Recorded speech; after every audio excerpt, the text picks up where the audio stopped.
ပွဲကန်နေနဲ့ဟိုပိုက်နာလို့ဟိုအဲ့ဒါကျင်လို့အဲ့လိုမျိုးရှိတယ်တကယ်တော့ကြတော့ဒီမျိုးနယ်ဒီပြည်နယ်မှာဆိုရင်ဒီလိုပြောမှာနေရာဒီတင်တန်းဆိုပြီးတော့ဖွင့်တယ်အဲ့ဒီမှာတင်ငယ်ချင်းတွေနဲ့စုပြီးတော့တက်ပြီးတော့အဲ့မှာတင်တန်းတန်ဆာဒီ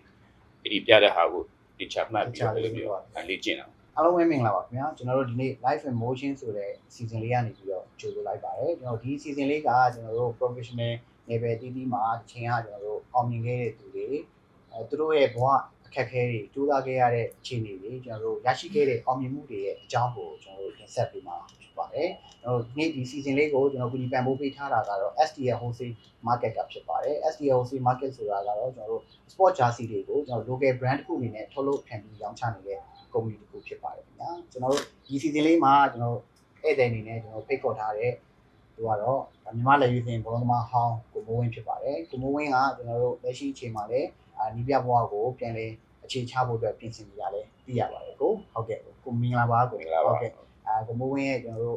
ငယ်တုန်းကဖြတ်တန်းခဲ့တဲ့အကြောင်းအရာတွေကျွန်တော်တို့ကြိုးစားခဲ့ရတဲ့အခြေအနေတွေကျွန်တော်တို့အောင်မြင်မှုရရှိခဲ့တဲ့အရာတွေကိုပြန်လဲပြီးတော့မျှဝေပြီးမှာဖြစ်ပါတယ်အဲ့တော့ဒီ season လေးကိုကျွန်တော်တို့စတင်လိုက်ရအောင်ကိုဟုတ်ကဲ့ကျွန်တော်အခုပထမဦးဆုံးကျွန်တော်စရမယ်ဆိုရင်တော့ဒါအခုရဲ့ငယ်ဘဝအကြောင်းလေးပေါ့ကိုငယ်ဘဝပေါ့အခုဇာတိပေါ့နော်အခုဗမာမွေးခဲ့တယ်အဲ့ဒီကနေပြီးတော့ကျွန်တော်တို့ဘယ်လိုမျိုးကျူးသားခဲ့လဲဆိုတဲ့အကြောင်းအရာလေးပေါ့ကိုအဲ့တော့အခုမွေးဖွားတဲ့နေရာလေးလည်းသိချင်ပါတယ်ဟုတ်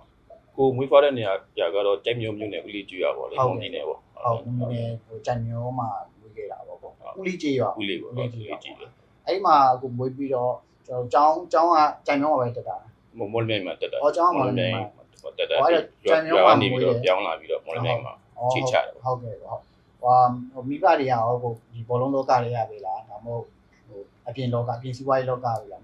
းမိဘတွေကြတော့အမေကြတော့ကုန်တယ်လို့တော့အဲ့ဒီလိုဖေကြတော့စမင်းတာအဖေကစမင်းတာအဖေစမင်းတာဆိုတော့အခုဟိုဒါတော့ဘောလုံးမျိုးရိုးကိုမရှိဘူးเนาะဘောလုံးမျိုးရိုးမရှိဘဲနဲ့ဒါညီမလေးစင်ဘောလုံးသမားတယောက်ဖြစ်လာတယ်ပေါ့ဟုတ်လားအဖေစမင်းသားဆိုတော့အခုဇက်ဒီပါရောဝါညောင်းပေါ့လားစမကမကဟိုဒါလည်းကျွန်တော်တို့ဟိုအရင်တော့ဘောလုံးသမားတယောက်ဖြစ်လာဖို့ဆိုတော့လေဒါဟိုဘောလုံးမျိုးမရှိဘဲနဲ့ဒီလိုပေါ့အကြောင်းပွဲတွေကနေဆင်းကျွန်တော်တို့မျိုးနယ်ပွဲတွေတိုင်းနယ်ပြည်နယ်ပွဲတွေကနေဘောလုံးသမားတယောက်ဖြစ်လာခဲ့တယ်ပေါ့ဒါညီမလေးစင်ကဒါသမားတယောက်ဖြစ်လာတယ်ပေါ့အဲ့အခုကျောင်းတက်ခဲ့တဲ့အခြေအနေလေးပေါ့နော်ငယ်ငယ်တော့ကျောင်းတက်ခဲ့တယ်ပြီးတော့ဘောလုံးဘလို့ကန်စကန်ခဲ့တယ်ပေါ့နော်ပြီးတော့ဘသူတွေနဲ့ဟိုဘောလုံးကစားခဲ့တယ်ပေါ့ငယ်ငယ်တော့ကျောင်းပြောပြရတယ်ငယ်တုန်းကကြတော့ကျောင်းကတော့ရက်ွက်နာမှာပဲအထက်ကနေပေါ့အထက်ကနေထက်တက်ကျောင်းပေါ့အဲ့ဒီကနေပြီးတော့အဲ့ဒီကျောင်းရဲ့အရှိမဘောလုံးကြီးရှိဘောလုံးဟုတ်တယ်ကျွန်တော်တို့ဟိုလေးအခုအကြောင်းကျွန်တော်ရေးပြီးပထမဆုံးရေးတင်တဲ့အချိန်တုန်းကဟိုကျွန်တော်တို့ page မှာရေးတင်တော့အခုရဲ့ပြည်သက်လားတယောက်ဟိုလာလေမိုးဝင်းနဲ့ဘောလုံးဟိုလက်ရေးဘောလုံးကဖြစ်သွားတာလည်းမဆန်းဘူးလေတဲ့အိမ်နဲ့ကျောင်းဟိုပေါ့အိမ်နဲ့ဘောလုံးဝင်းနဲ့အိမ်နဲ့နဲ့လည်းပြီးတော့ကျောင်းနဲ့ပေါ့နော်အဲ့တော့ဘောလုံးဝင်းနဲ့ရောက်နေအောင်နည်းအငယ်ကကြတော့ဒီကျောင်းသွားတာမှဆော့သွားတယ်ဟုတ်ဒါ9နိုင်တက်မဲ့ကျောင်းဆို10နိုင်လောက်သွားတယ်ဆိုတော့အမဘောလုံးကန်ကြီးမှကျောင်းတက်အဲ့အပြန်ကြတော့လေအဲ့တိုင်းပဲဒီ3နိုင်ကျော်လောက်ဆိုရင်ကျောင်းရှင်းတယ်3နိုင်ရဲ့ဘောလုံးစကန်ကျောင်းစကန်နဲ့ဘောလုံးကန်အမနောက်ကန်ပြီးမှအိမ်ကိုဒီမူချုံမှာပြန်တာပေါ့မူချုံမှာပြန်အခုမိဘတွေအနေနဲ့ဘောလုံးကန်တာကိုအားပေးခဲ့လားဟိုပေါ့ဟိုဘောလုံးကန်ပေါ်ပံ့ပိုးပေးခဲ့လားဒါမှမဟုတ်အဲ့လိုပေါ့စာပဲလုပ်ရမယ်ဆိုတော့ဟာရှိခဲ့လားအဲ့လိုမျိုးတော့ဟိုဒါတော့မရှိဘူးပေါ့အဲ့လိုမျို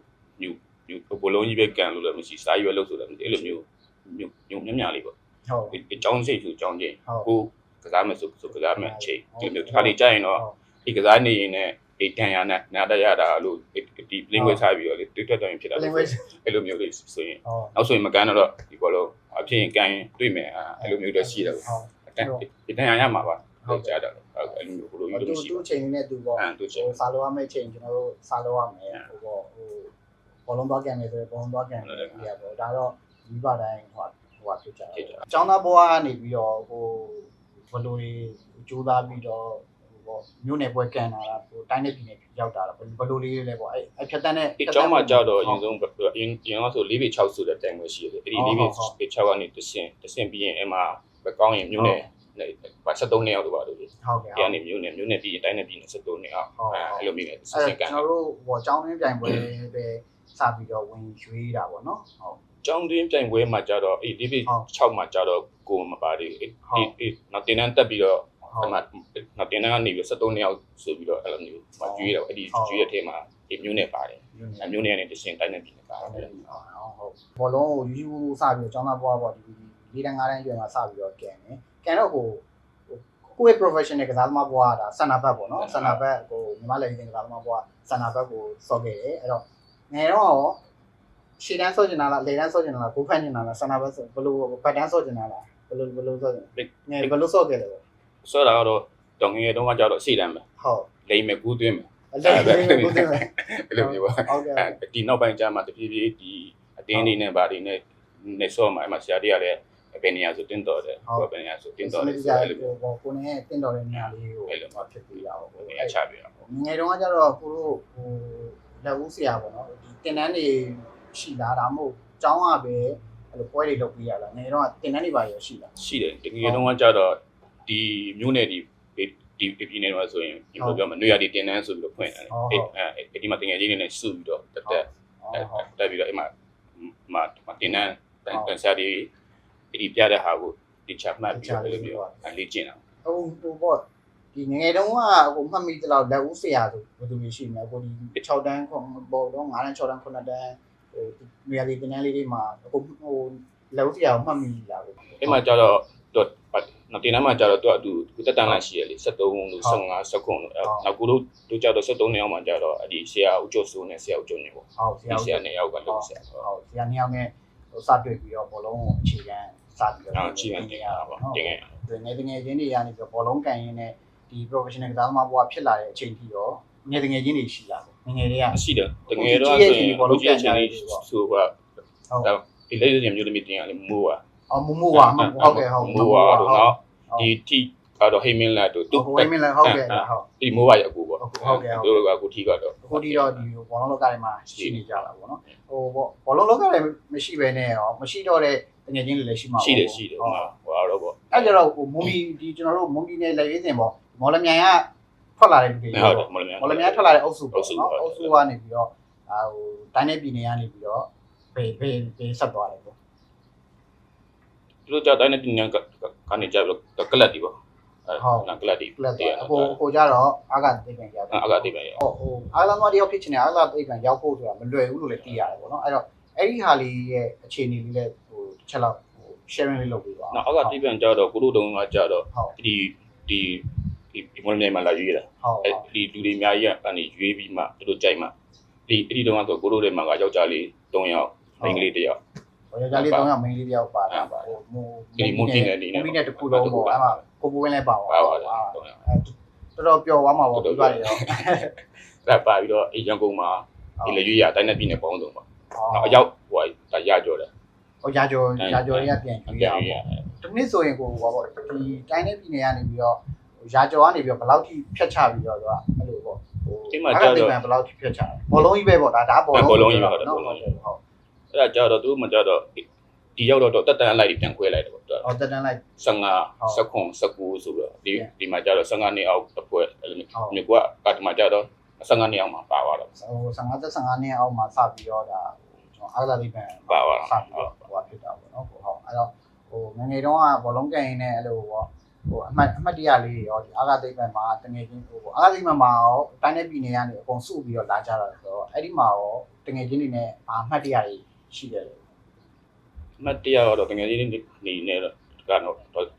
့တော်များများတော့နောက်ရှိကြတာတရားနဲ့တရားလိုမျိုးအမေပြောင်းလေးပါလေးတော့လိုမျိုးဟုတ်နောက်ခါတာကြတော့ရပါတယ်ဘာလို့ပြောပါဒီဟာတာအနေနဲ့ကြတော့ပြောမှာအဲ့ဒီချိန်ကြမှာလည်းလေတိုင်ဝဲကန်မှုတော့လေဒီမနက်စောစောလက်ကံမှုတော့လို့ပြောမှာအပွဲကန်နေနဲ့ဟိုပိုက်နာလို့ဟိုအဲ့ဒါတက်နေလို့အဲ့လိုမျိုးဆရာလို့ကျွန်တော်ရောက်နေတပြီးတော့မဲတဲ့တပန်းပြီးတော့ခဏအမရဘူးအမရရင်စုဆရာလဲပြလိုက်တော့ဟုတ်ကဲ့အဲ့ပြီးတော့တက်ပြီးတက်တော့ပြန်လာဆက်လို့ရပြီဝင်ဆဲပါလေဆရာတော်တော့ဟုတ်ကဲ့ဆရာပြောခဏလေးနေဦးဆိုမရအတူရှင်သွားအဲ့တော့ကိုဒီအကသိပ်ဘက်မှာဆရာအနေနဲ့ရောဘယ်သူရှိလဲဘိုးကြတော့15နှစ်အောင်ဆိုတော့ဆရာဦးလင်းရောင်ရေဆရာဦ